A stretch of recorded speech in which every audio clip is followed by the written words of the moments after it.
అది నేను ఎక్స్ప్లెయిన్ చేయాలి, చాలా డిఫికల్ట్. అక్కడ గ్రౌండ్ రియాలిటీస్, అక్కడ సర్కమ్స్టాన్సెస్, అక్కడ జాగ్రఫీ నేను ఎక్స్ప్లెయిన్ చేయాలంటే కష్టం. మీరు తెలంగాణ గురించి మాట్లాడండి, ఐ కెన్ ఆన్సర్. కానీ ఇప్పుడు మేము కాంగ్రెస్ పార్టీ చాలా కేటగారికలీ డిసైడ్ చేస్తున్నాం. ఇప్పుడు ఒకవేళ కాంగ్రెస్ వచ్చిన తర్వాత మేము తప్పులు చేస్తే, ఒకవేళ అంటే వస్తుందో రాదో అని డౌట్ ఉందా? ఎప్పుడు మీరు ఒకవేళ రీజనబుల్ ఉంటే ఓడిపోతే ఏం, గెలిస్తే ఏం. Confidence very good, over confidence wrong. So ఇవాళ ఫిరోజ్ ఖాన్కి కాన్ఫిడెన్సా, ఓవర్ కాన్ఫిడెన్సా? కాన్ఫిడెన్స్. అండ్ చాలా నేను నా కమిట్మెంట్తో చాలా క్లియర్గా ఉన్నా. నేను నా లైఫ్ అంకితం చేసేసిన ఓవర్. ఇలా 100 రూపాయలు కూడా ఉంటే 80 రూపీస్ పబ్లిక్ది, రేపు 100 కోట్లు కూడా వస్తే 80 crores పబ్లిక్ది. నేను క్లియర్ నా లైఫ్లో. పుట్టిన నంగా ట్రాన్స్పరెంట్, సస్తా ట్రాన్స్పరెంట్. నేను ట్రాన్స్పరెంట్. నేను రాజకీయంలో వచ్చిన డిప్లొమసీ చేయవద్దు. ఒక ట్రాన్స్పరెంట్ లీడర్గా మనం ప్రొజెక్ట్ అయిదాం, రైట్? ఒక ఐఏఎస్ ఆఫీసర్ మైండ్ ఎట్లా ఉంటుంది, ఒక సుప్రీంకోర్టు జడ్జ్ మైండ్ ఎట్లా ఉంటుంది, ఆ మైండ్ సెట్ ఫిరోజ్ ఖాన్ది, రైట్? అది ఎవరికి నచ్చితే నచ్చని, నచ్చకపోతే నచ్చని, నాకు ఏం ఫరక్ కాదు. నేను ఇట్లా క్యారెక్టర్ మీకు అర్థమైతే నాకు పిలవండి, లేకుంటే టీవీ బంద్ చేయండి. Simple logic. అంటే బీఆర్ఎస్ పార్టీ ఈ 9 ఏళ్లలో చేసినటువంటి అభివృద్ధి లేదా సంక్షేమాన్ని ఎజెండాగా పెట్టుకొని ముందుకెళ్తుంది ఎన్నికల్లోకి. బీజేపీ మేము కొన్ని చేశాము, మేము మా డబుల్ ఇంజన్ కావాలి అని చెప్పేసి వెళ్తుంది. మీరు ఒక 10 సంవత్సరాలుగా పరిపాలనలో లేరు. అంతకు ముందు చేసిన పథకాలను ఇప్పుడు చెప్పిన ప్రజలకి మీరు 200 ఇచ్చారంటే ఇప్పుడు ఆల్రెడీ 3000 ఇచ్చిన కాడ వ్యవహారం ఉంది. అసలు ఇప్పుడు కాంగ్రెస్ ఏ ఆయుధాలతో వెళ్తుంది? అంటే ఓన్లీ బీఆర్ఎస్ యొక్క వైఫల్యాలు, మోడీ యొక్క వైఫల్యాలైనా, లేక మీకు గత చరిత్ర ఏముంది, ఇప్పుడు భవిష్యత్తుకు ఉన్న ప్రణాళిక ఏంటి? యాంటీ గవర్నమెంట్ ఎట్లయినా మాట్లాడాలి. యాంటీ గవర్నమెంట్ యాంటీ ఇన్కంబెన్సీ దానికి పేరు. ఓకే, యాంటీ ఇన్కంబెన్సీ పబ్లిక్లో ఉన్నది. దానికి ఫస్ట్ పాయింట్ చైతన్యం చేయాలి, అవగాహన చేయాలి. అండ్ నెక్స్ట్ మేనిఫెస్టోలో మేము మొత్తం 1 by 1 వస్తున్నాం. రైతు డిక్లరేషన్ వరంగల్లో చేసినాం, 2 lakh rupees మేము ఇస్తామన్నాం. 1 lakh ఈ గవర్నమెంట్ 9 yearsలో ఇవ్వలేదు. దాని తర్వాత యూత్ డిక్లరేషన్ ప్రియాంక గాంధీ చేసినారు. మేము 4,000 అలయన్స్ ఇస్తాం అన్ఎంప్లాయిడ్కి అని చెప్పినాం. సో ఇప్పుడు బట్టి గారు చెప్పినారు, ఆరోగ్యశ్రీలో 5 lakh rupees మేము ఇస్తాం, ఇల్లు కట్టుకోవడానికి 5 lakhs ఇస్తాం, మా పవర్లో వస్తే గ్యాస్ సిలిండర్కి 500 చేస్తాం. సో ప్రతి ఒక్క దానికి కేటగారికల్లీ 1 by 1 ప్రతి ఒక్క సెక్షన్కి ఎట్లా చేయాలి మేము క్యాల్కులేట్ చేస్తున్నాం, టెక్నికల్గా క్యాల్కులేట్ చేస్తున్నాం. ఇప్పుడు దాకా గాల్లో మాట్లాడేది, ఇప్పుడు మొత్తం ప్రొఫెషనల్స్ కూర్చున్నారు. Telangana surplus fund, revenue surplus, దానికి ఇలా డెఫిషిట్లు తీసుకుపోయినారు. ఎందుకు పోయినారు? కాళేశ్వరం చేసినారు, వెరీ గుడ్, నో ప్రాబ్లం, దానికి పెద్ద డిబేట్. కానీ అది 1000 రూపీస్లో కావాలి, దానికి 10,000 పెట్టినారు. సో ఆ 9,000 రూపీస్ ఎక్కడ పోయింది? మా పాయింట్. మిషన్ భగీరథ, దానికి 10 రూపీస్ పెట్టాలి, 100 రూపీస్ చెప్పినారు, ఆ 90 రూపీస్ ఎక్కడ పోయింది? సో ఇక్కడ సర్ప్లస్ స్టేట్, అందరికీ చేసే ఈ స్టేట్కి శక్తి ఉన్నది. ప్రతి ఒక్క సమాజంకి, ప్రతి ఒక్క కులంకి, ప్రతి ఒక్క దానికి, ఎస్టీ, బీసీ, మైనారిటీ, ఓసీ అందరికీ చేసేది.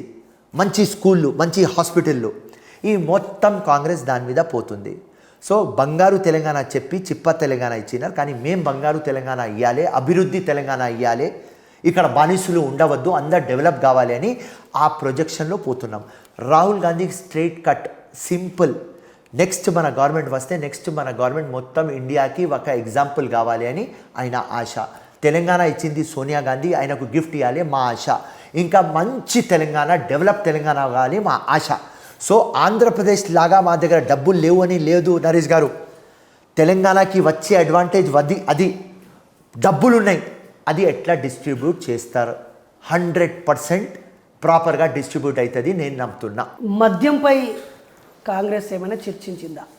ఈరోజు మధ్యతరగతి కుటుంబాలని వాళ్ళ ఆదాయాన్ని గండి పెట్టేది మద్యము, వాళ్ళ ఆరోగ్యాన్ని దెబ్బతీసేది మద్యము, రైట్? క్రైమ్ పెరగడానికి, గొడవలు జరగడానికి మద్యము, రైట్? ప్రభుత్వం నడవడానికి ఆదాయం మద్యం, రైట్? దీనిపై కాంగ్రెస్ ప్రభుత్వం ఏం చేయబోతుందని సామాన్య ప్రజలు ఎదురు చూస్తున్నారు. మద్యం మేజర్ సోర్స్ ఆఫ్ రెవెన్యూ కాబట్టి దాని జోలికి పోరు, ఖుల్లా చెప్పేస్తున్నా. తాగిపిస్తారు. వీళ్ళు బాటిల్లో పెడితే మీరు నోట్లో పోస్తారు. ఇంకా మీరు ఎట్లయినా తీసుకోండి, మేము నోట్లో పెట్టకపోతే మాకు ఓట్లు రావు, అంతే.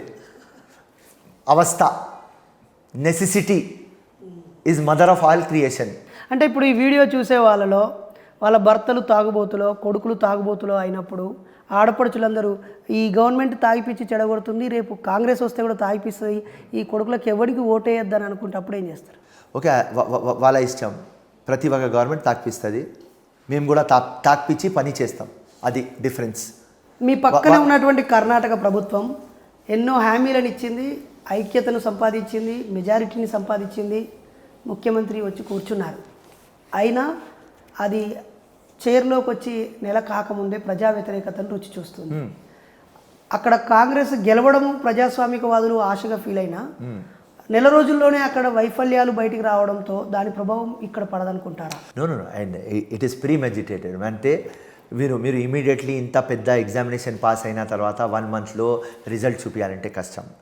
సింపుల్, మీరు జగన్మోహన్ రెడ్డి వినండి ఇంటర్వ్యూస్, ఇంకా ప్రెస్లో నరేంద్ర మోదీకి వినండి, కేసీఆర్కి వినండి, చంద్రబాబుకి వినండి, ఆల్ టాప్ మోస్ట్ లీడర్స్ చిన్నప్పటి నుంచి నేను చూస్తున్నా. వాళ్ళు ఏం అడుగుతారు?